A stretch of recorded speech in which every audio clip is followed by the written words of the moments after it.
ԱՄՆ փոխնախագահին Արցախի մասին գիրք նվիրելը դարձավ ճակատագրական Ցեղասպանության թանգարան ինստիտուտի տնօրենի համար։ Մինչդեռ Արցախը Ադրբեջանին նվիրելը պետք է դառնար ճակատագրական Նիկոլ Փաշինյանի համար։ Պարզվեց թանգարանի տնօրենը սադրում է Ադրբեջանին։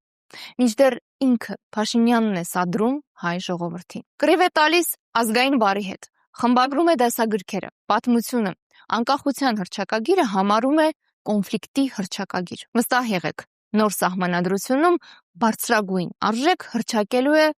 ուտելը։ Կխմբագրի նաև օրհներգը, մեր հայրենիքը այնտեղ է, որտեղ կա հաց, ավելի ճիշտ պերաշկի։ Եվրոպական ամբիոններում կորզում է ծափահարություններ, երկրի ներսում թիրախավորում է բոլոր նրանց, ովքեր չեն ծափահարում իրեն, բանտարկում է հոգևորականներին, արդեն նաև ակադեմիական միտքը։ Ում համար է կառուցում, իբրև թե կառուցում ակադեմիական քաղաքը, եթե թքած ունեք ակադեմիական ազատության վրա։ Ալիևը իր գիտնականներին հանձնարարում է գրել ավելի շատ պատմություններ, որով կհիմնավորեն իրենց, այսպես ասած, վերադարձը Հայաստան։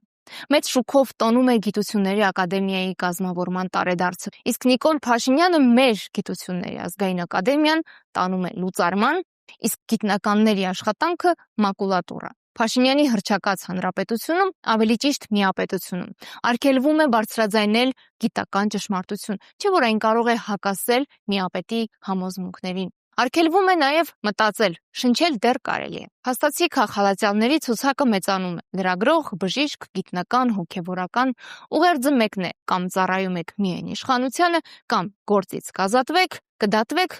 ով գիտի նաև կարող եք ինկվիզիցիայի ենթարկվել։ Նիկոլ Փաշինյան, դուք, որ ժամանակին խմբագրել եք հայկական ժամանակի հոդվածները, հիմա վստահ եք, որ պիտի խմբագրեք հայկական միտքը։ Հայաստանի Հանրապետությունը ձեր խմբագրությունը չէ,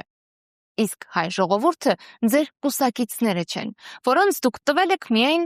ուտելու ազատություն։